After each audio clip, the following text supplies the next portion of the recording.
Hello, everyone. Royce Eddings here, and I want to thank everybody for joining me on my YouTube channel, Royce in the House. I really appreciate each and every one of you. We have a great time on the show. I have one request to make.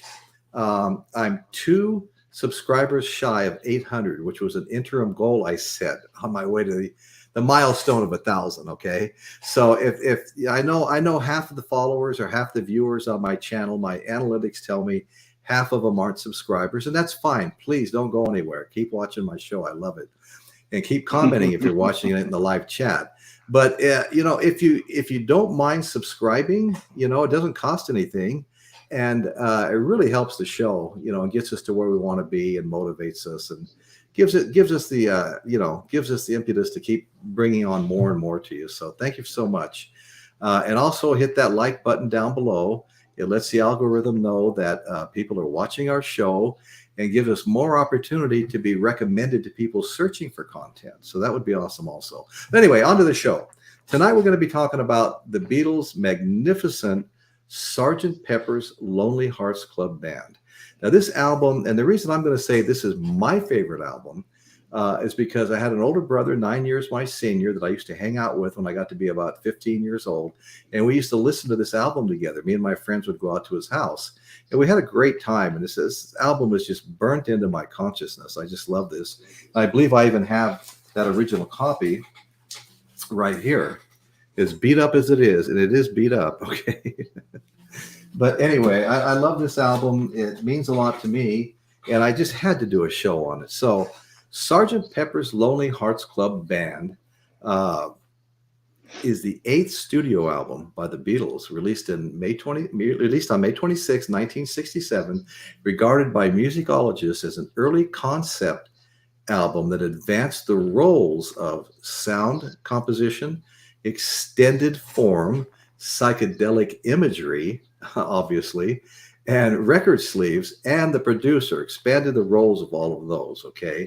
The album had an immediate and cross-generational impact and was associated with so much of the era's youth culture, such as fashions, drugs, mysticism, and a sense of optimism and also empowerment, okay? It wasn't all negative stuff. It was good stuff, too.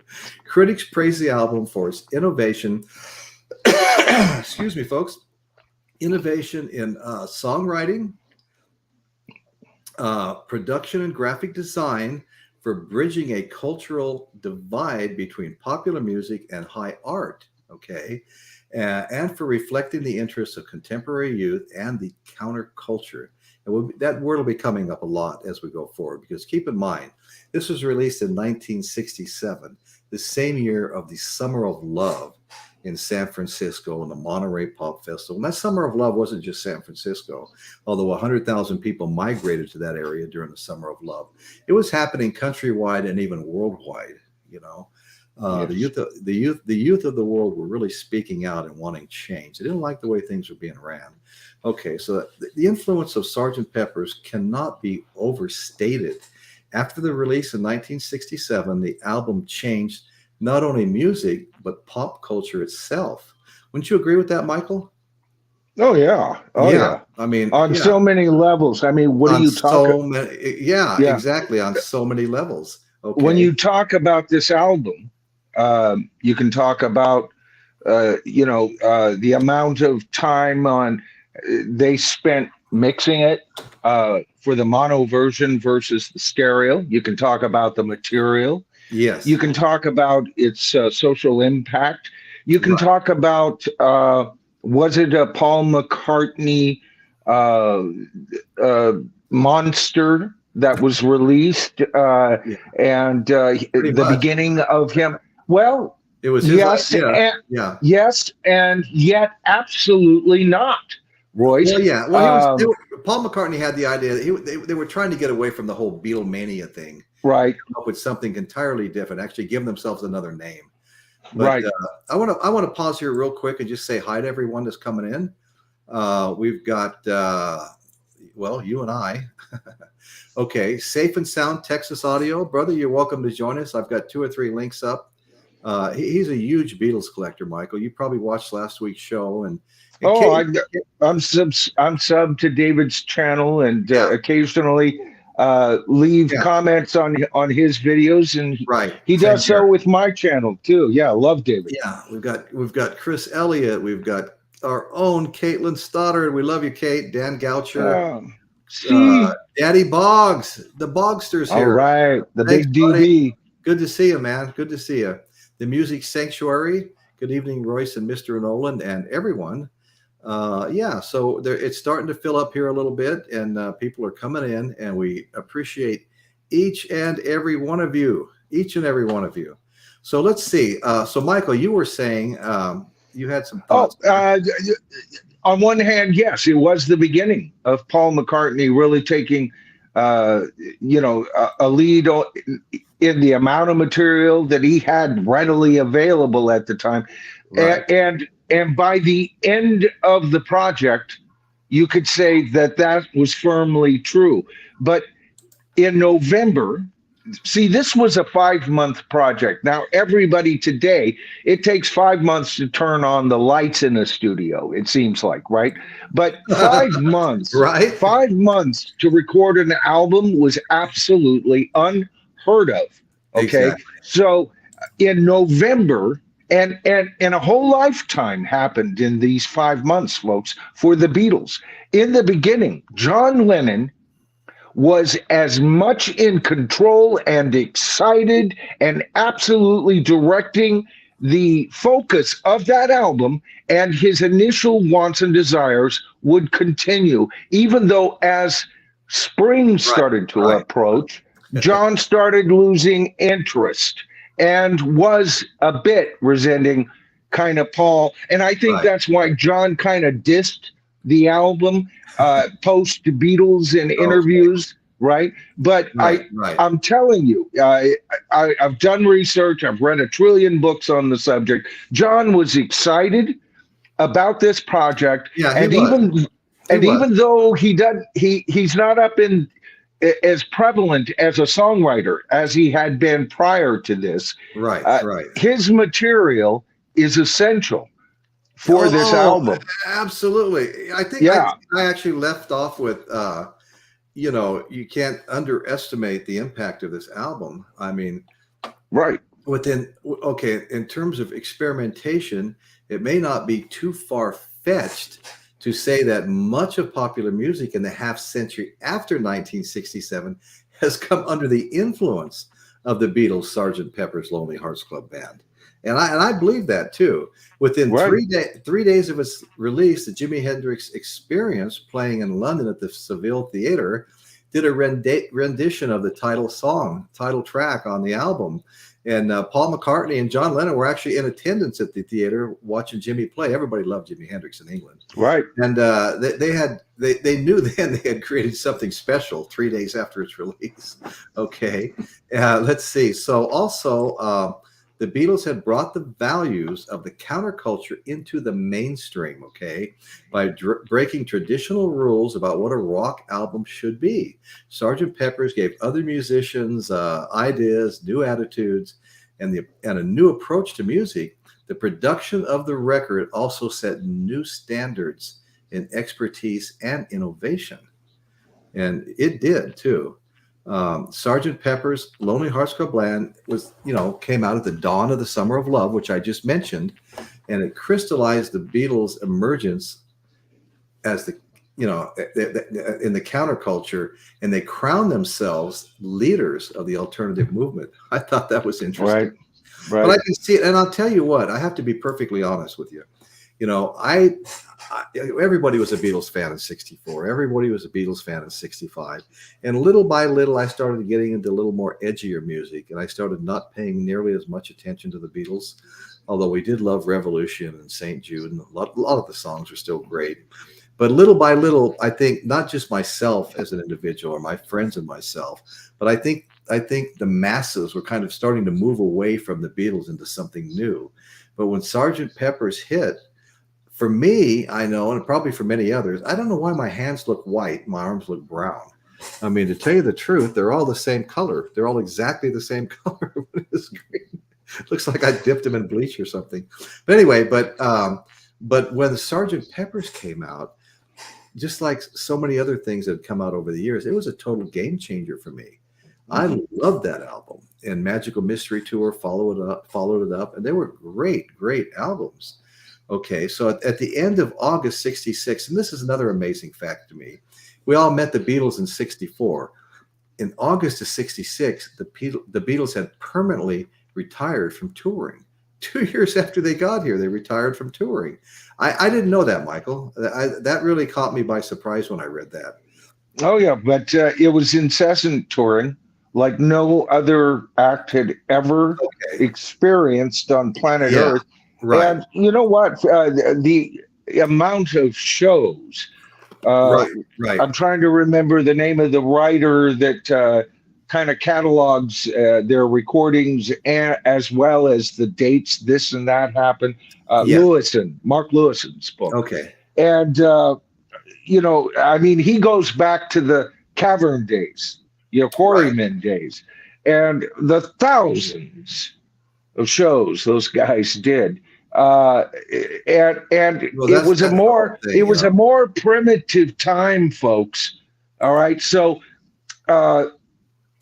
every hour counted, and a 15-hour trip to Australia or whatever was a major roadblock for them. And it all happened. And in those so-called 2 years, which actually goes back to them before they became a worldwide phenomenon. So it was years that the Beatles were gigging. And well, so, they just got burnt out. They pushed them too hard. That happens a lot too. Yeah, and their latter stuff during this time, Royce, their latter stuff was stuff that you would put as more adult contemporary. If dads and moms were loving Yesterday, and the nice love songs now, and so the kids were kind of, it's not so, and that was the perfect time for Pepper. Absolutely. I want to give a quick shout out to my friend Dusty Spins. Great channel, folks. Everybody go check Dusty Spins out. James Watson just joined us, and my good friend Groovy Lisa, who's also got an excellent show. So anyway, Michael Nolan here, my co-host, has one of the best shows on YouTube, as evidenced by the growth. Bruce! And now we have Bruce from the R&B show. And R&B is not for rhythm and blues. It's for Ron and Bruce. It's not? No. Well, tell us more, Royce. What does that show have on it? I'd like to know. It has, first of all, some great reviews and great commentary, and just excellent shows. It has excellent shows. What it has. It's just like yours, Michael. Yes, it does. I love that show. Yeah, I do too. I'm over there for any video that's released, as soon as I can. A couple of times recently, Bruce has released one, and I was a day behind. And the only reason was I was editing one of my videos. So, right. It's good to see you both. So it's good to see you too, Bruce. Thanks for joining us, brother. We really appreciate it. Glad to be here. Okay, good. So what's really surprising to me, Bruce, you're frozen. That's surprising to me. Okay, you're good. Okay, so what was really surprising to me was not that you were frozen, but at the end of August '66, 2 years after the British invasion, they permanently retired from touring, and were pursuing their own individual interests. Okay, during a return flight, to London in November, Paul McCartney had an idea for a song involving an Edwardian military band that formed the starting point for developing the Sgt. Pepper's concept. Okay, for the project, they continued the technological experimentation marked by the previous album, Revolver. Okay, I know that's most people's favorite. This time without an absolute deadline for completion. Okay, they were going to take their sweet time. So the sessions began in 24th of November at EMI Studios with compositions inspired by the Beatles and their youth. But after pressure from EMI, the songs Strawberry Fields Forever and Penny Lane were released as a double A-side single in February of '67 and left off the LP. They just wanted to get something out there and make some money, right? The studio. So the album This was the first mistake made for Pepper. Yeah, I know. The album was loosely conceptualized as a performance by the fictional Sgt. Pepper's Band, an idea that was conceived after recording the title track. So I thought that was all interesting. So a key work of British psychedelia, Sgt. Pepper's is considered one of the first art rock LPs and a forerunner to progressive rock. Do you guys agree with that? A forerunner to progressive rock? I think you could definitely make that argument. Although, if that's true, that would be step 2 behind the Moody Blues that had already accomplished a lot of the sounds in prior albums, right? Yeah, the Moody Blues is a great band. You don't hear enough about them. I've got at least 5 or 6 of their albums. Oh, they're one of the true greats of classic rock. Phenomenal I mean, they're band. Really up there. Hey, Sean. Hey, Sean, how you doing, buddy? Good to see you back. Sean stopped in the chat about 2 hours before the show started. Okay, Steve Mintham, my buddy. Steve's here. Hi, glad to see you, Steve. Thanks for showing up, man. Caitlin Stoddard, who's that? No, I'm kidding. I would argue that actually a lot of the groundwork for this, and you guys probably maybe already talked about this, I really think a lot of the groundwork and really the better version of Pepper was the prior album, Revolver. I've always felt that even though the Beatles themselves, Revolver is like part 2 of Rubber Soul, I never saw it that way. I always saw Revolver as Sgt. Pepper part 1 because the psychedelic elements are there. That's interesting, yeah. The really honing in on the studio as the instrument is there. To me, they are the Pepper Band on Revolver. It just hasn't physically manifested yet. And it's actually the better version of Pepper, in my opinion. We'll get into this more later, but we're happy to. Well, okay, so Peppers incorporates a range of stylistic influences, including vaudeville, circus, music hall, avant-garde, and Western and Indian influences. Okay. With assistance from producer George Martin, where have I heard that name before, and engineer Jeff Emmerich, much of the recordings were colored with sound effects and tape manipulation, as exemplified on Lucy in the Sky with Diamonds, being for the benefit of Mr. Kite and A Day in the Life. Recording was completed on April 21st. And the cover, which depicts the Beatles posing in front of celebrities and historical figures, was designed by the prop artists Peter Blake and Jan Hensworth. Now, I gotta show this a little bit, because this really is maybe my favorite album cover of all time, and it's just so full of characters. I mean, up here you have Bob Dylan. How many roads must a man walk down? Over here you have Marilyn Monroe. Happy birthday, Mr. President. Then you've got two sets of Beatles here and here. Marlon Brando, one of my very favorite actors, who later played The Godfather in the waning years. But you're my older brother. You're supposed to be looking out for me. I could have been a contender, not a bum. I could have been somebody. Let's see. Roy, you should do a traveling show. You could do all the imitations of everyone on the cover. Laurel and Hardy. Don't encourage him, Bruce. Johnny Weissmuller, Tarzan. See what you started? Anyway, enough of that. Where were we? Oh, Lord. What are we even talking about tonight? I have no idea. Oh, Pepper. Sgt. Pepper. That's right. One of the greatest albums ever made. Okay, so where were we? It incorporates, let's see. Okay. All right. Okay, so Sgt. Pepper's release was a defining moment in pop culture, and we all know that. Because that's what I was talking about for me personally. I was starting to get away from listening to Beatles and listening to more edgier stuff. Then all of a sudden, bam, I get hit with the Psychedelic album, and I became a huge fan all over again.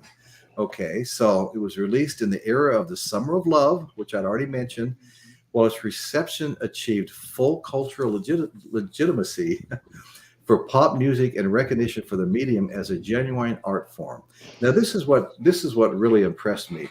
The first Beatles album to be released with the same track listing in both the UK and the US. And I didn't know that. Did you guys know that? What's that again? The first Beatles album to be released with the same track list in both the UK and the USA. But that's not true, though, is it? Well, didn't the British version have the run out, I'll bleep you like I'm a Superman. I'll bleep you like I'm a Superman. I'll bleep. All right. So there was a difference. It just wasn't acknowledged on the track listing, I think. Okay, so it spent 27 weeks at number 1 on the Billboard. Well, 27 weeks at number 1 on the record retailer chart in the United Kingdom, 15 weeks at number 1 on the Billboard Top LP chart in the United States. And in 1960, this is unheard of. In 1968, Sgt. Pepper's won 4 Grammy Awards, including Album of the Year.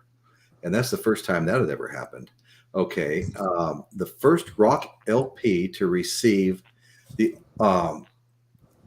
okay, well, let's see. They were inducted into the National Recording Registry by the Library of Congress. Psychedelic album, the Library of Congress. I love it. It has topped several critics and listeners' polls for the best album of all time, including those published by Rolling Stone magazine in the book of all-time top 1,000 albums. I find that absolutely fascinating. In the UK's Music of the Millennium poll, more than 12 million copies had been sold worldwide. I'm sorry, more than 32 million copies had been sold worldwide by 2011, and it remains one of the best-selling albums of all time, and still, as of 2018, was the best-selling album in the UK. And of course, we know that a remix expanded edition of the album was released in 2017. I want to read one more thing, and then we'll get into a more heavy discussion. Okay, what Beatles albums sold the most? Okay, Sgt. Pepper's sold 32 million copies. Abbey Road sold just under 20 million, 19.9, at the time that this was made. Okay, which, by the way, was an amazing sales feat in itself for Abbey Road. That just shows you how powerful these sales are for who we're talking or what we're talking about tonight, folks. Well, the White Album in '68 only sold only 14 million copies. Rubber Soul at 8.6 million sold about, and then Revolver at 7.2. Revolver sold about a fourth of what Sgt. Pepper sold. How do you account for that? Okay, let me continue. Then we'll talk about it. Magical Mystery Tour sold 7 million. Let It Be 6 million. A Hard Day's Night 5.4. Then everything is below 2 after that. Please Me 1.7. Beatles for Sale 1.4. Yellow Submarine 1.25, and With the Beatles 1.1. So the sales champ here is Sgt. Pepper's at 32 million copies sold, and I rest my case. Okay, let's go. So anyway, so we got our good friend here, Dusty Spins.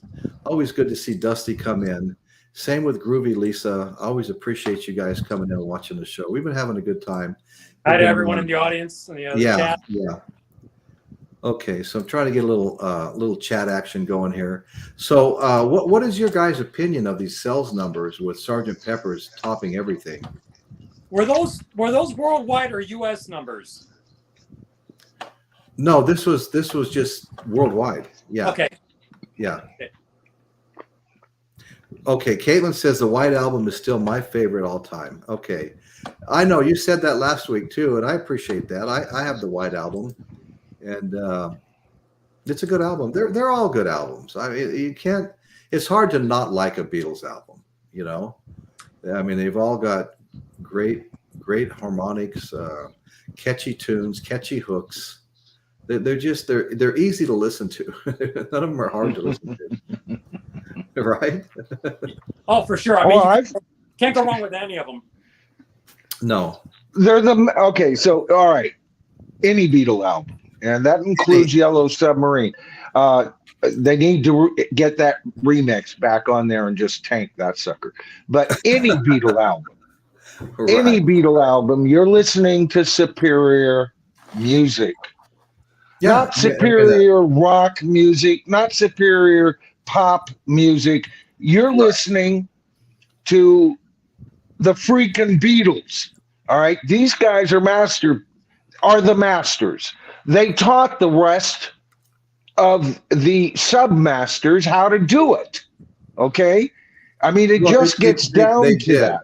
They just and as far as an album that is their best webbed or best weaved web, right? Sgt. Pepper is the best album they ever did. It's not my favorite, right? But it's in the top 4, and that's a high compliment coming from me because they all start to be masterpieces after like 3, maybe 4 albums. All right, the rest are all masterpieces. That and viewers have heard me say this. They're worthy of hanging in a museum somewhere. That is the art of our generation, and nobody. Oh, you were talking about Summer of Love, Royce, right? Right. Well, here I was raised in the San Francisco area. I hung out in San Francisco. Right. In the Summer of Love. All right. So my backyard, and for every hookah smoking caterpillar song played by the hub bands of the Summer of Love, there was always a Henry the Horse dancing the waltz. and then you'd hear Susie Q. Definitely, Creedence doesn't get credit for creating a psychedelic single. They did. Susie Q is Psychedelia, right? For that, you go into Newspaper Taxis Appear on the Shore. So the soundtrack for that local event you were talking about, Royce, came from England, brother. Came from England, and it came from the Beatles, because that's the album you heard every time you walk down the street in a neighborhood, speakers blaring it from home to home. It was that popular. Absolutely right, Michael. I agree with that 100%. Yeah. In fact, they took ownership of the Summer of Love as far as the music went. And prior to that, if you picked one album only, that's the soundtrack right there for me, anyway. Well, I know. Prior to that, you're thinking Golden Gate Park. You're thinking the Grateful Dead's down there. Jefferson Airplane is down there. Santana's down there. Yep. Doors Stop In. I mean, everybody was showing. Jimi Hendrix. They were all showing up down there. Oh, it was magical. Absolutely magical. Magical. And we took it for granted. I mean, you could just go see these guys anytime, for a short period of time, and it was just wonderful. It just and the immediate bands that came out of that were just as forward moving, as we moved down to psychedelic. That's exactly right. I want to tell Groovy Lisa that she's not the only one. Okay, I tend to like some of the later Beatles because they kind of brought them up to what was going on. The Beatles were a little poppy early on. We all know that. But, and like I said, a lot of people started, I think you can read this somewhere, people started kind of moving away from them towards more edgier music. Then all of a sudden, Sgt. Pepper's came out. And that's when I became a Beatles fan all over again. Well, to the masters, but think about this. This whole catalog that we're talking about is 7-8 years. I mean, it's the growth. It's the growth also. So the early stuff, to me, that's the beauty of the story, is seeing also that growth that took place. Like in the time span that it would take most bands nowadays to follow up an album, maybe 5 years, 6 years. These guys were already pretty much almost done with their entire body of work. Right. So keep it in context. Right. Yeah. No, it's And amazing. also, I was shocked to read that by 66 they were done with touring. They'd only been here for 2 years in the US. I mean, I know they toured before that, but Michael, I had to leave this comment up for you. oh yeah, stab me in the heart, James. That's what I want to see up there. You Hey, know what? listen, I wanted to say something about what Lisa was talking about. And what I said before, these are masterworks, even the early albums, Lisa. And the way I look at them, it's like, this is their blue period. This is their autumn period, right? Yeah. And so when you look at the Beatles like that, and yes, their later stuff got greater. There's no doubt about that. But there's a story when you listen to the early stuff. And by the way, I'll compare Hard Day's Night album, the British version. Screw that.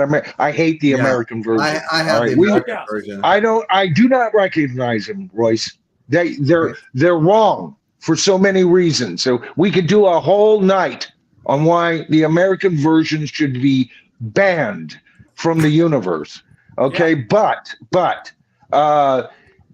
see, it's a whole work. These 13 albums, all right, and they should be listened to with that in mind. And also, by the way, these 13 albums.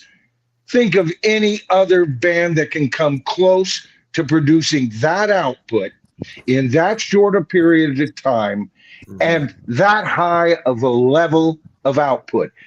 Impossible to even begin to accomplish. I can't think of a single one. No one did. I love Led Zeppelin, but that was over 10 years. And what they did on their own right was an amazing tale of titanic proportions in its own right. Right. It doesn't put them down.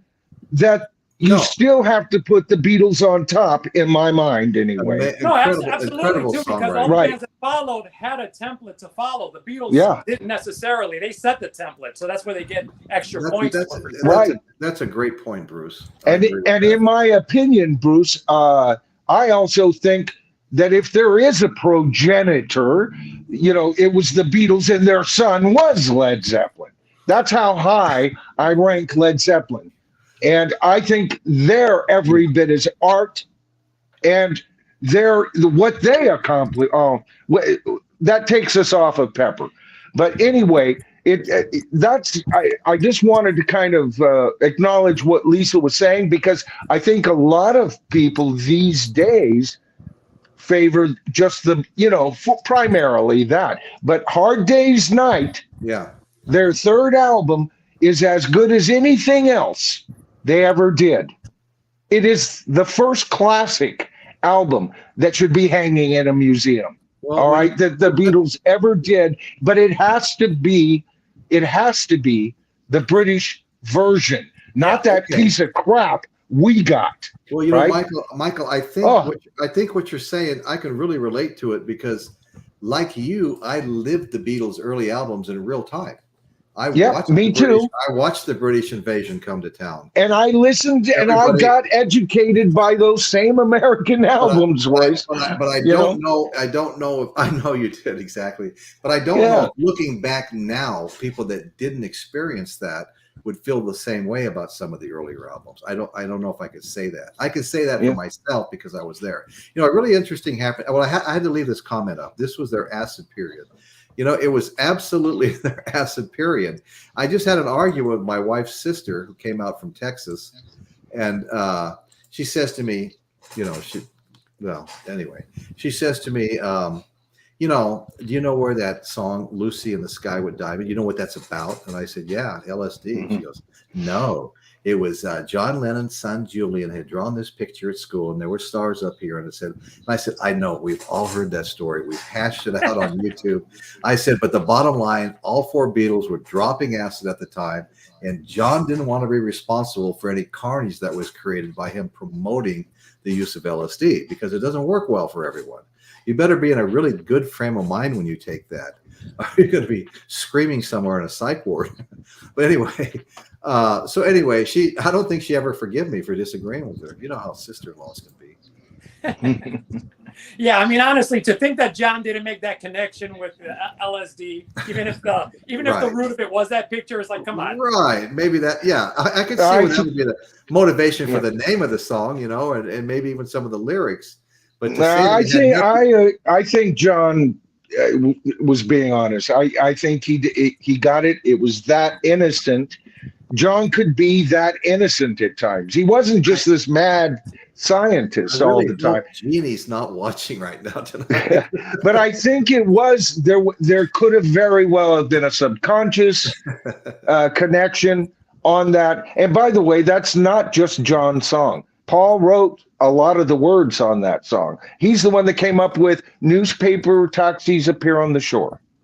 That's McCartney right there. That was not in Julian's picture. Okay. Right. And so if there was a conscience that was kind of directing it into that direction, especially with McCartney peppering, John later said that he ruined the song. He didn't like that verse or whatever.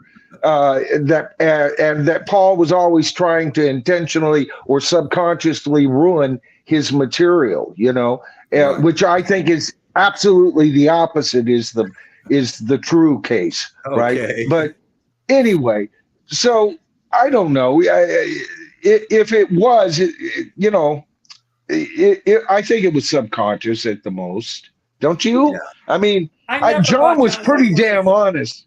I think he would have worn that like a badge. For that, not at all. I feel like the roots of the picture, I think they exist. I think Julian has confirmed that. I do too. But there's no way that somebody is clever with words and, like, you know, it's also as playful the Beatles were that they did not pick up on that association at all, especially during that time. Yeah. When they're all dropping acid. Come on, give me a break. I mean, hey, I just want to say hi to my friend Paul, Psychos Platters. Psychos Platters show has been on the move. I encourage everyone to go to Paul's channel, Psychos Platters, and check him out. No doubt you'll want to subscribe when you're there. So good to see you here, Paul. Thank you. And of course, the same goes for our friend Groovy Lisa. She's got a great show too. I'll pretend it's a song about LSD. Okay. You don't have to for my account. Say what you believe. I don't care. Psychos Platters. Yep. Don't drop acid. And then they won't be Rocky Erickson and Sid Barrett. Hey, Rocky Erickson and Sid Barrett. Okay. All right. That's good advice. I'm going to follow that advice. Anyway, what it's a little late to suggest that for some of us. Oops. John met Yoko in November of '66, greatly shifting the dynamics within the band. And I would have to agree with that too. For sure. Although people I think forever blamed her, you know, for the breakup of the Beatles, but that really, from everything I've read, is really not the case. You know, I think they were just burnt out on being a band. What do you think? I think the truth is somewhere in the middle, because now what's happening too is that you're getting too many Yoko apologists that are trying to completely absolve her, and I don't think that's the case either. I think you know, they were already on that trajectory where they're growing up and they're kind of, you know, each writing separately. So they were growing apart, and also under those conditions, it was just bound to, like, you know, go the way it was. So it was heading that direction. But in that direction, you know, her being in there, you could see even in the Get Back film, people say, "Oh, she didn't do much" or whatever. You do that in an environment where it's a group of guys the whole time.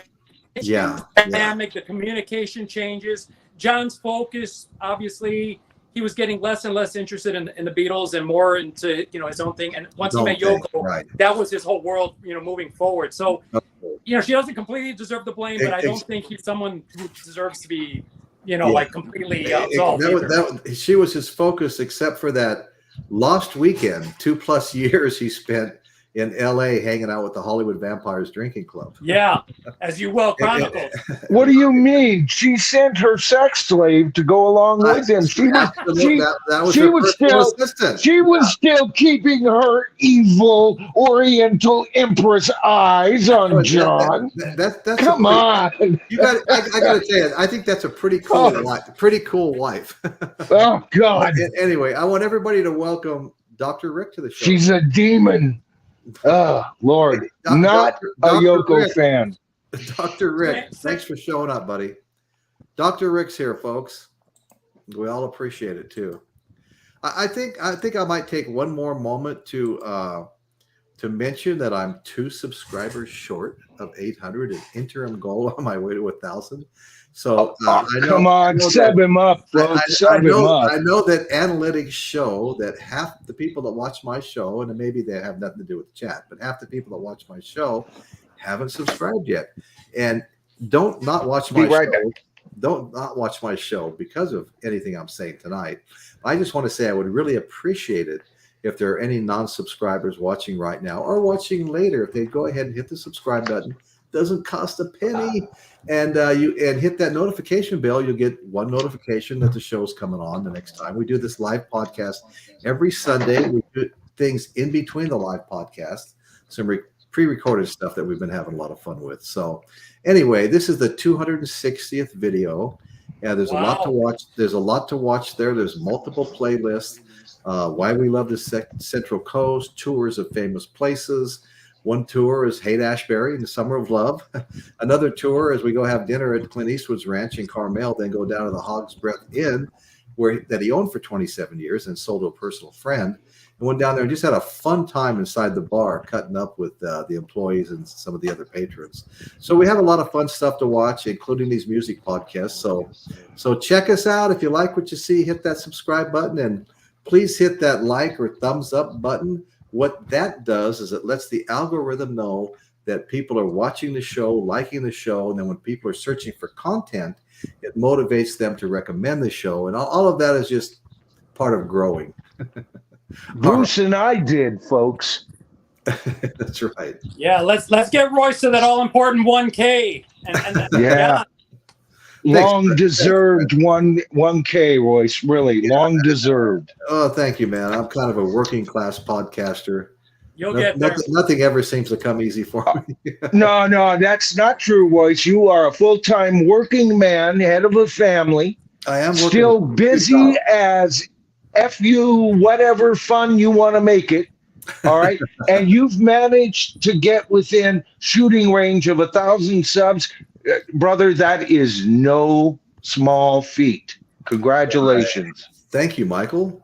And you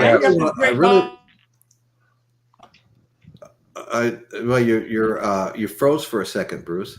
Oh, I was just saying that, you also have this great body of content as well. So. Well, thank you. I've been enjoying these shows. I think we all have a good time on them. And and folks, if you haven't seen them, you can go back, say, a year. To even back before I ever started popping up on this and watch catch up on them, because you know what, there's you see the panel evolve over that year. Real interesting. Thanks, Groovy Lisa. Appreciate that. Love Royce show. Thanks, Dr. Rick. Thank you so much, brother. Appreciate it. So anyway, we'll continue here. So Bruce. Yes. Your favorite Beatles album is Revolver? No, my favorite Beatles album has always been Abbey Road. Oh, that you said that last week. That's right. Yeah. That's right. I think Michael's is Revolver. Nope, mine would be Rubber Soul, but Revolver definitely number 2. Yeah. And then my former number 1, and Caitlin will appreciate this, for decades, my favorite Beatle album was the White Album. But as I got older and I started looking at them like I was ranting on earlier and saw them as masters at what they do, as much as Leonardo da Vinci, folks, then I started, I like that middle spot of the 2R albums. They're still kind of early Beatles, Yeah. and yet they are as forward thinking with Revolver. Totally. And Bruce was right earlier when he was saying, I agreed with him 100%. Sgt. Pepper began somewhere, well, actually at the very beginning of Revolver, Bruce, because Tomorrow Never Knows was the first song recorded for that album. So now the rest of the album, except for maybe She Said, didn't quite go to those heights, you know. But then in America, we get those two songs taken off the album. Right. Right. And so we didn't understand what a truly great masterpiece this was. That it was, right. And to this day, I hear people saying, I kind of prefer the American version. Right. And it does have a sound, but it's not the story. No, it's not the story. And I want the story. I want to give these master songwriters their proper due. Absolutely. You know? Yeah. And the story with these albums are still evolving.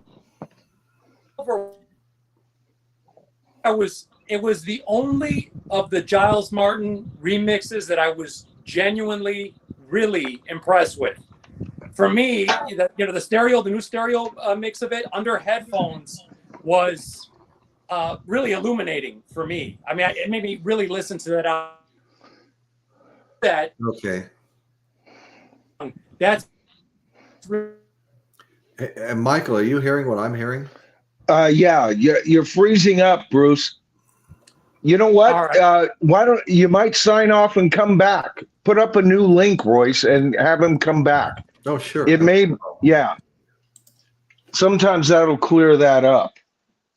Okay, the new link is already up. So anyway, I thought this comment of Dusty Spins kind of a little bit echoing what I was saying. He watching the Get Back changed my thoughts and opinions on Yoko causing the breakup. She was a minor factor, definitely, but there were major cracks before she ever got there. I think that's pretty much the case, yeah. Well, the cracks were a natural, the real fine cracks happened when they did, as Royce brought out, quit touring. It's not that, hey, David, how you doing? Hey, guys. I was just telling in response, the true fine cracks of the breakup was when they quit touring, and just prior to that, when there was disagreement about whether they should. And once it became a 3-1 thing, and Paul still was holding on, okay, and then they all went off. Paul recorded The Family Way. John went and filmed the movie. Ringo visited with him and spent time with the family, and Paul went on somewhere off with Mal Evans. Hey, Michael, let me interrupt you for 1 minute. Everybody listening. There's somebody's. You guys both came in at exactly the same time, and the noise started, and I don't know where it's coming from. Can you guys hear that? Nope, I don't hear any noise. Yeah, And echo? Well, yeah, with the delay, and there's like a loud hum. And, I don't hear hum. I don't hear it. Everybody's coming across real clear to me right now. No, I hear what you hear, Royce. Okay. You got to close that to YouTube window. Yeah. Okay. I still hear it. Mine is totally shut down except for the StreamYard. Okay. And I haven't changed anything, so. Yeah, I haven't either, but I've got sound coming through. Okay, so I don't know what to do. Anyway, you're still hearing the sound, because to me, David's coming across really clear, and so are you. Well, let me go out and come back in, because I'm the new guy on the block. Let me try. Okay, try that once. Okay, it went away. Oh gosh, I hope it's successful, because I'm the next one. No. I put those guys. I hit them both at the same time. They came on together, and I had this loud humming. That must have been it. Yeah, just bring them in one at a time, and we'll get there. Yeah. No, now I'm hearing the humming. Yeah, David, when you went out, it stopped, and when you came back in, it started again. Really? Yeah. I'm sorry, guys. No. I don't know what's causing it. No, I know. I'll go I'm out. not hearing it now, but I did when you first got on. Okay. Yeah, you stopped it and it started again somehow. Yeah, no, I don't hear anything. It sounds as good as when David was on before to me. But what about the audience? What are they hearing? That's a good one. Is Hi, anybody in Bruce. the audience hearing a humming noise? Were they still hearing that when I was gone? No. Well, when David left, it stopped. When he came back on, it started again. I heard it at the very beginning. I'm not hearing it now Okay. at all. I can hear it. You can hear Oh, it too? okay. Yeah. Yeah, I don't hear it on my phone as a Okay. participant. Huh. Yeah. That's weird. Yeah, it is. Yeah, first time I've experienced this. Maybe the heat in Anyway, let's Texas just, is buzzing the line. Has Yeah, anybody answered the query? You know, Yeah, is are they hearing it? Does anybody in the chat hear a humming noise? If not, let's just keep going because we can all still hear each other.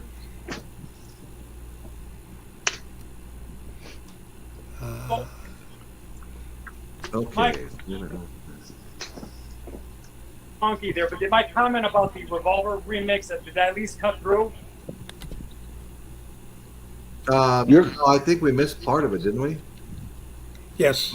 Yeah. That's So what I yeah, thought. all I was saying earlier about that was that, with Revolver, with these remixes that we're getting, these albums are continuing to unfold, and the perfect case of that was Revolver, because that was the first remix that Giles Martin has done that I've really been impressed by, especially the stereo remix on their headphones. Yeah. Well, how was the Sgt. Pepper's remix? You probably have that, Dave. Okay, the humming just stopped. Back again. Okay. Stop. I'm muting and unmuting, so it must be me. Okay. I'll mute unless I have something to say. Dave's got it. Dave's got it. He got multiple copies. Oh, we can always count on Dave to have the multiple copies. Absolutely. Look at that. I see three of them. Three of them right back there. Who knows? Oh, he hasn't even begun. I know. I see 4 or 5. Oh, I see those two now. Dave's got a huge catalog. Yeah, I buy them when they're really cheap. I can get them like for $15 or $10 sometimes. So I get them, and then people that have trouble finding them, I just send them to them. So Right. Cool. Nice. it was pretty well done, actually. It's just different, obviously, and you kind of get your memory kind of gets stuck to what you're used to. Right. Are you talking about the remix for The Sgt. Giles Pepper? Martin. Yeah, the Giles Martin. Yeah. Yeah, I liked it. Actually, I liked it better than the Abbey Road remix, which I'm not all I that wasn't a fan. impressed with. I agree with that. Yeah. Oh, Yeah, good. People were really mixed on the White Album remix as well. Yeah, but then there was the Ulcer Wasser tapes tracks that kind of made that almost worth it. Yeah, that was great. The accidentals were awesome. Yeah, I've got that all when I'm in the car on a playlist, and I'll just listen to that. That little small segment of the album, and I love it. So I like that one. I didn't care for Let It Be that much. Groovy Lisa just subbed me, and through another site of hers called Stellar Starlight. We need to check that out. I want to say something a little off topic right now. Okay, we were taking my granddaughter and her husband to the Santa Barbara airport the other morning to drop them off to fly back home to Georgia, and her husband had this. It's not a YouTube channel. It's a TikTok channel. Okay. And so he had a channel and he had millions of followers and he was making real money. I mean, he was 6 figures all the way. He was making big money. And the channel was about magnet fishing and it just blew up. And he goes, Royce, let me tell you what I would do. He goes, you guys that are focused on the music we all love, of course, the Beatles and Led Zeppelin, the Rolling Stones, and all the others. He goes, you're not reaching the younger audience. He goes, you need to find a way to connect up with that. What is your guys' feelings on that? Or anybody that's got a show in the chat wants to chime in?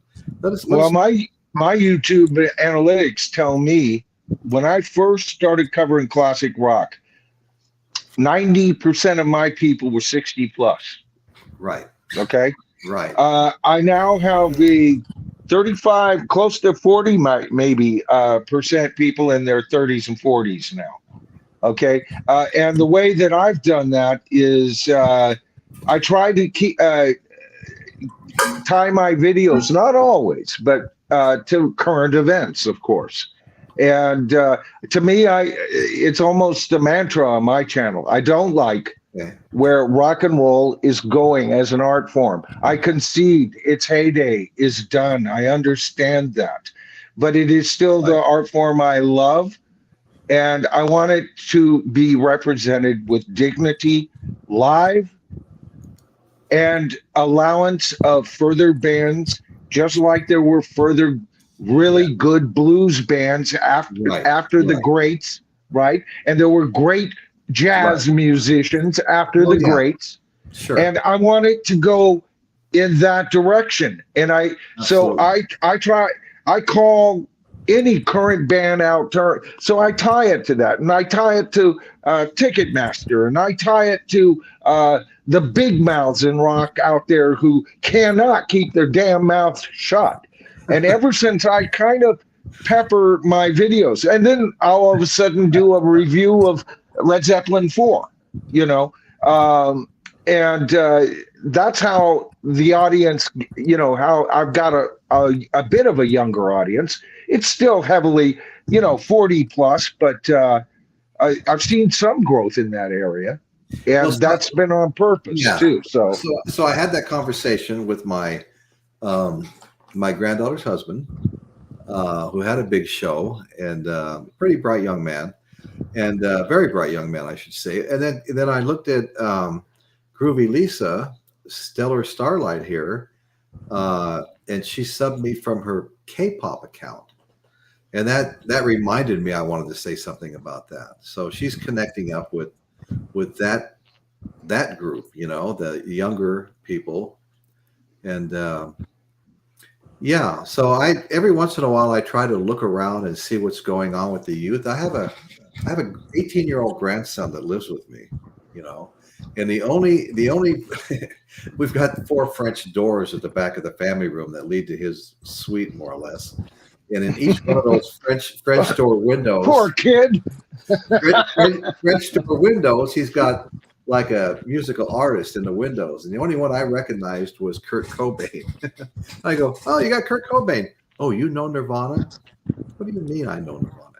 But anyway, he wants to be a rapper, you know, kind of a modern twist on rap, you know. And I said, you know what, London? His name is, of all things, London Rain. If that's not a rock star name, I don't know what is. That's perfect. Sounds like a raincoat. It's actually a pretty cool name, yeah. Totally. I said, London, why don't we sometime try a little show together, you and I, and we can talk about the music you listen to and give your thoughts on it. He goes, no, I'm not going to do that. I'm not ready. I said, okay, that's fine. But I thought that would be kind of interesting to get somebody from that age group to come on and talk about the music they like. I thought that would be interesting. For sure. You guys that really love Sgt. Pepper, because that was the topic, and I'm sorry I wasn't able to get on earlier. So this UHQR by Mobile Fidelity, okay, they made 5,000 of these back in '82, I think. This is definitely the definitive version from an audio standpoint. Just heard things I never ever heard before on that album. Wow. Very cool.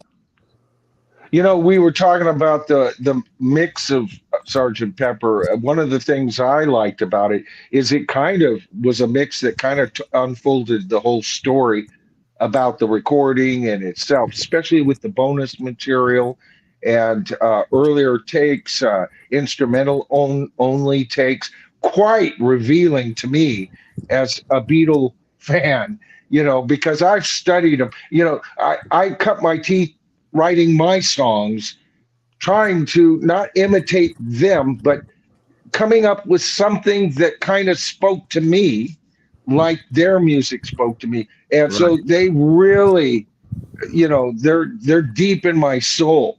This is Right. this is the band. This is the soundtrack to my personal life. And Right. so when that mix came out, I felt like I don't know, David, didn't you feel like you had almost been invited through Sure. a time portal Yeah, or something? right. Yeah. Yeah. Oh, it was wonderful. Wonderful. Definitely. Well, you know, folks, I want to say something. Paulina Angel Plus, who was a great, great co-host last week. She has a great show. I want everybody to go check out. Very Paulina. knowledgeable That- too. Oh, man. very, and what a right, David, you were there. She had tons of great albums. Great insight, and was too. very knowledgeable Yep. and great insight. Exactly.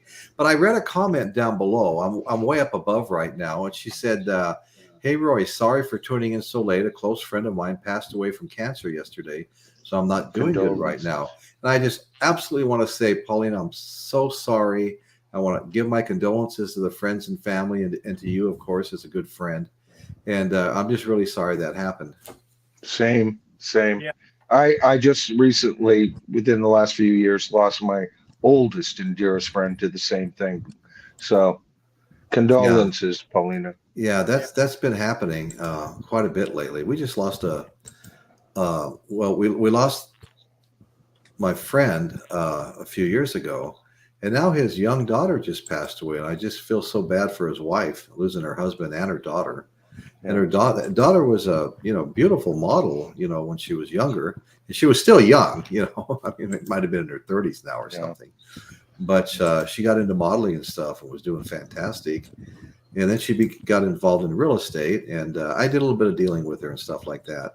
But it was just it was horrific to hear that she'd passed. I couldn't even believe it. Yeah. It's getting older, Royce. That's We attend more funerals than weddings these days, it seems like. oh yeah. That's sad but true. Very much so. We're not long for this world, young man. Well, I went to a gathering, celebration of life about 2 weekends ago in Morro Bay, out by the harbor. And it wasn't 2 days later, I was trying to get a hold of my arborist. I needed an arbor report so I could get this job going. It's the last thing the city wants is the arbor report, the tree protection plan. And I find out that he just died, And I've been working with this guy for like 30 years, and I didn't even know he was sick. Yeah. Wow. Yeah. But it wasn't like that almost 60 years ago, was it? We were all 13, 14, 15. See what I did there, David? Transition, folks. No, seriously, think about it. We're talking about the passing of friends and the passing of time, but think back to this album. Did any of us even contemplate these things that we speak of tonight? It was all. The future was bright. It is the freaking age of Aquarius. We shall overcome, and we'll do it in another dimension, because that's what Sgt. Pepper sounded like. It sounded like the soundtrack from the adjacent alternate Earth.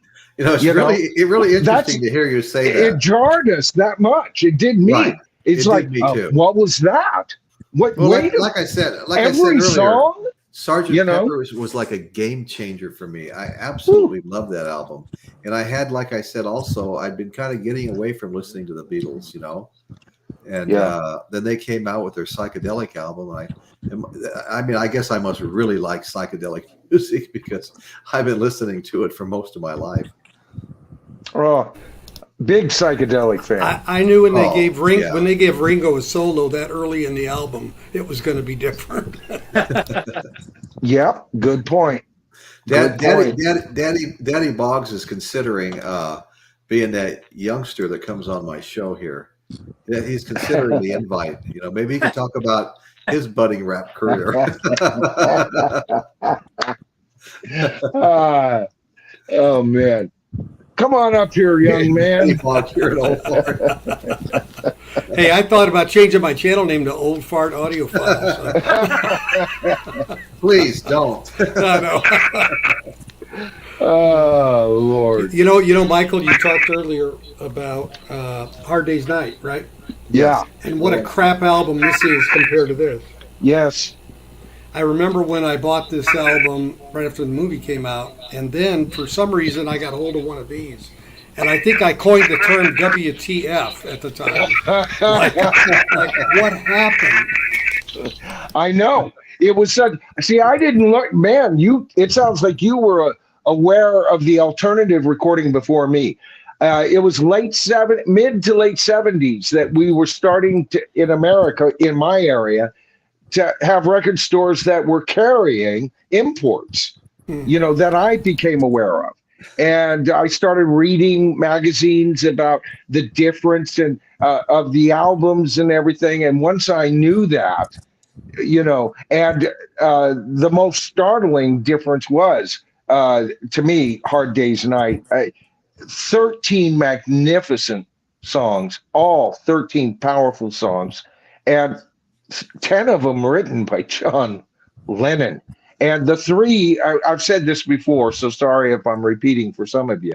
The three McCartney tunes are equal to the three best John Lennon songs, of the 10. You pick your favorite three. I'll compare the three that McCartney wrote for that album. It's a masterwork. And to me, it still sounds fresh today. I do have to work to their second album. I have to work kind of hard to hear the magic in it. But even their first album to this day, now think about it, folks, recorded in less than 30 hours. All right. Okay. And I say less than 30 because they say less than 24. It was 23 or whatever, 12 hours or whatever. But see, they had done 4 of those tracks they had recorded. So you got to count that recording time. But that's almost impossible to do. That's how fast that album was recorded. Yeah, so when you listen to Please listen to it with a sense of urgency, and boom, powerful. Well, they say Led Zeppelin 1 was recorded 30 to 35 hours also. Right. But I mean, just like the Beatles, they had the. Well, I think actually I did get things mixed up, Royce, because this album was recorded in under 12 hours, and then you add a few. It was under 24 hours, whatever it was. But there was the benefit to Led Zeppelin's short recording time, or what I should say they benefited from, was the fact that they were playing all those songs, and they were even on the album The New Yardbirds that I have. Half the songs that were on Led Zeppelin 1 were on that album, Right. So anyway, that helps. But anyway, Dan made an interesting comment here, a little off topic, but we don't care at this point. Any love for the Who Sellout album? I have that album. I think it's a decent album. Yeah, I love the Who. I like almost everything the Who. You just like the other. Yeah. I bought the half-speed remaster of that. I think came out a couple years back. So yeah. Is that the Abbey Road or? Yeah. I recently got that Who live at the Fillmore East, like a 3-album set. That's kind of fun to listen to too. I've gotten more and more into the live albums, to be honest with you. You get the extended improv and all that stuff, with the guitar playing and things, and it's pretty cool. The live albums are pretty cool. The good ones. Oh, yeah. Yeah. I listened to plenty of live. I love, I'll tell you, I love live stuff by Grand Funk Railroad. Mark Farner is great. Yeah, their energy, and it wasn't like he was the greatest guitarist on the planet, although he's very good. But it was his ability to become part of the rhythm section that I love so much, especially live. Man, those 3 guys seemed like they were playing 6 instruments sometimes. So. And their best studio albums were still good. They were really good, but it was them live.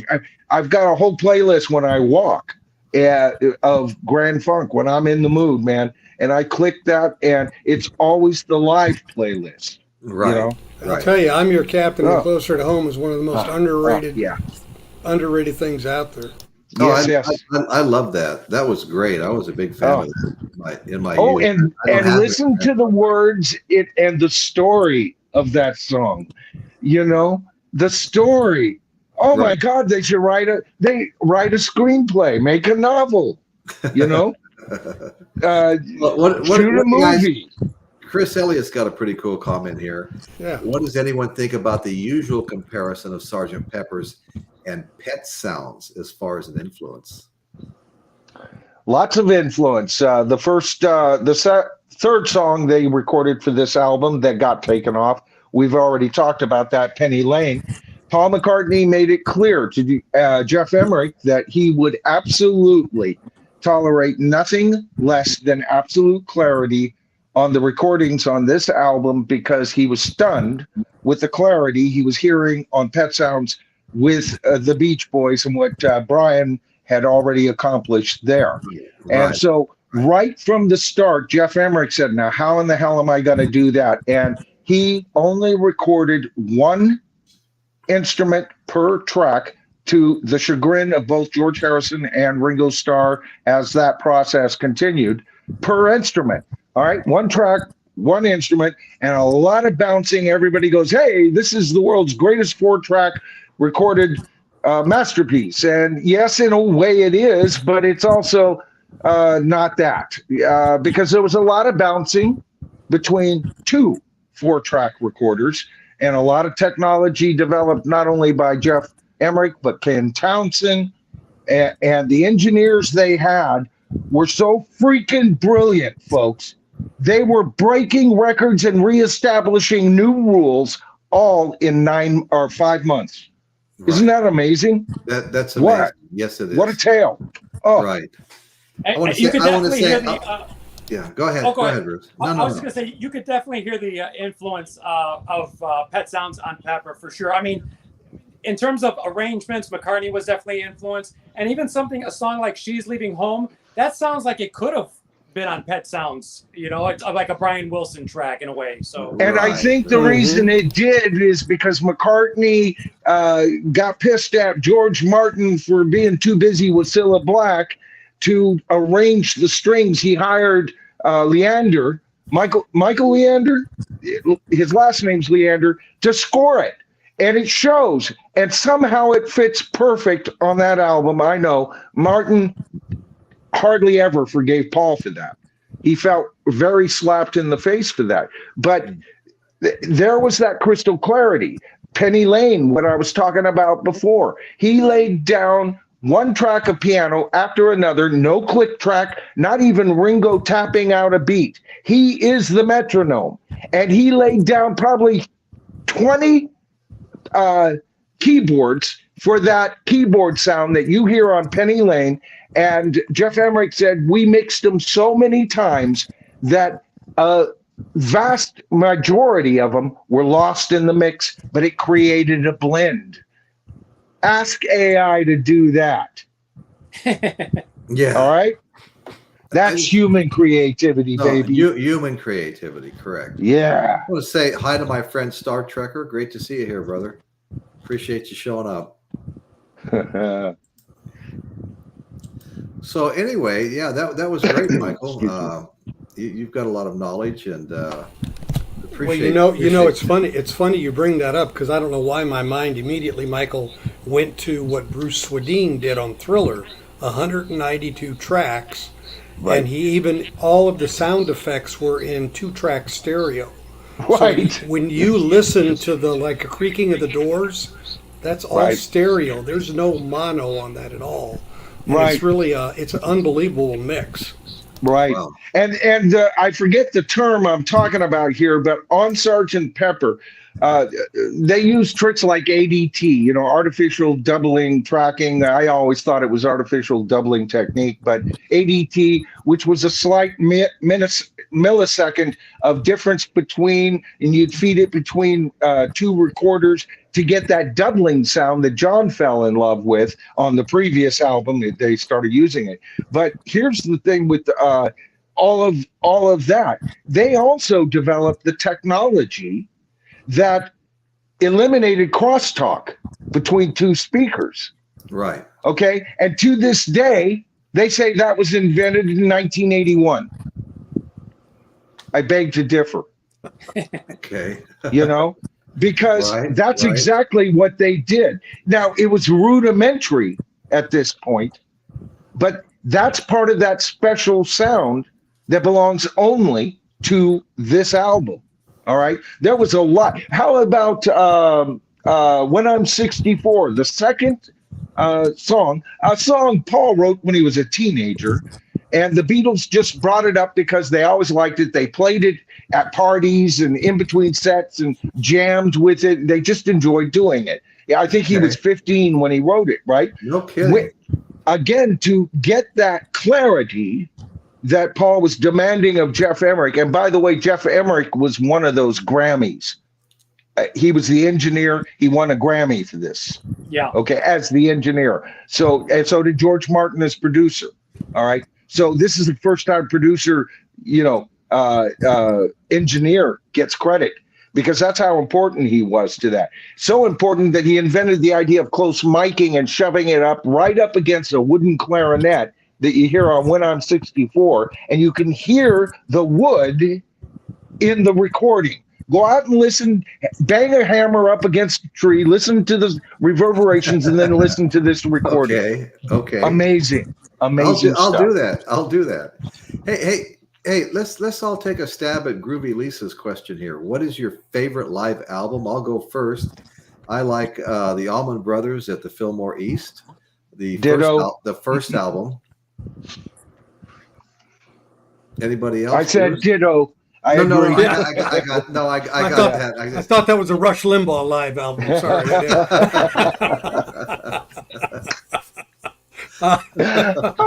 Gotcha. Oh, yeah, you did.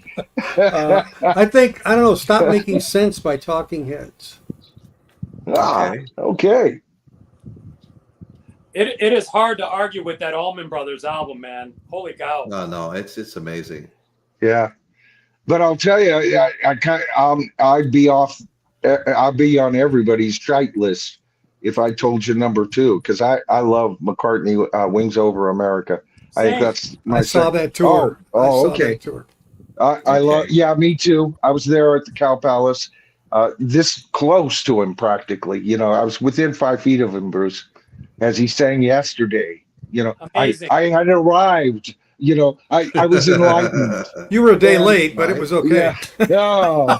Oh, that's my most treasured concert memory is him playing Yesterday. His singing and bass playing in that era, I mean, he really peaked, I think, as a live performer. His vocals throughout that entire live album, amazing. And for proof, watch him do it on the film Rock Show. You can buy it, rent it, stream it, all right, and watch the man play the most amazing bass while he's singing the most amazing vocals on songs that were the most amazing songs written on pop rock radio at that time. My most memorable concert event is being in the front row of a Jethro Tull concert and having Ian Anderson's spit hit me from his feet. I didn't get that close Seriously. The guy's a maniac on stage. He was unbelievable. He looks like a maniac on stage. He's a connoisseur. Oh. Yeah. I couldn't get that close. I saw him during their Passion Play performance, and I just couldn't get that close. They played at a freaking gymnasium at a high school in Elgin, Illinois. My God. They had a summer. They played anywhere and everywhere they could. That's exactly the same setting I saw Black Oak, Arkansas. When I was living in North Carolina, I saw them in a high school gymnasium. I was blown away. I go, wait a minute. You mean these guys actually have a record? I loved them. I got to say hi to my friend Robbie Detroit. I don't know how many know him. We all like Caitlin. We all know each other going back to a previous show. Robbie Detroit's Tiger Man vinyl. Robbie Detroit's father worked for Elvis. Oh, I heard this story. And Robbie has his whole collection. Is he the Cape guy who brought him the cape or whatever? Robbie, can you answer that? What all did? He was the guy that enforced the Cape guy. but anyway, so Robbie's got a show, Tiger Man Vinyl, and it's an all Elvis show. And Thank you awesome. very much. and I know Steve Mitham, who I just put up. Steve Mitham just said, "Hey, Robbie," and they are good friends going back years back. And Awesome. Steve's a great guy too. But yeah, Robbie, check out Robbie's Tiger Man Vinyl. Yeah. He co-hosted with me a few times on my show. You know, if Royce is suggesting these channels, folks, you know, that's solid advice for me. You know, they've got to have great content, or Royce wouldn't be mentioning it. So, and you know what? You sub to channels, there is a community that gets created. You know, you'll get notifications from these guys as well as Royce, and who knows? You know, there'll be a blend of them that you'll just love to tune in with. Right. That's half the fun too. The comments that you actually get from your fellow members, in the community. It's always a lot of fun. Right. I love all these guys on screen, by the way, all of them. And I've been on screen with David only a few times, but I love his channel. And I love this community. I love the energy. And these guys also, don't mind me running my mouth a little bit long on some of my comments. You're the only guy who could sit there. You're the only guy who could sit there with his hair on fire in the back and not go running.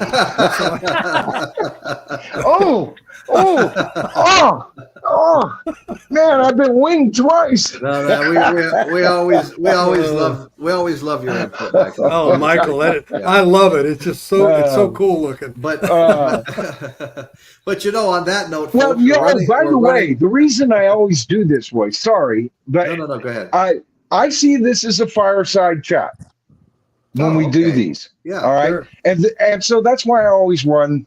I think one video I had a beach in the background, but I went right back to this. I go, no, to me, this is a fireside. Let's just sit down and do what we're doing. So it's a subconscious thing I've been doing. Oh, that's interesting. Okay. So anyway. And my subconscious is Kramer having his hair on fire on site. In that episode. Yeah. Oh, God. Well, guys, go ahead. I wanted to get a quick plug in if I can, just real quick. So, because on this topic, and Michael knows this, part of what Ron and I have done, we did a series called Overrated or Not.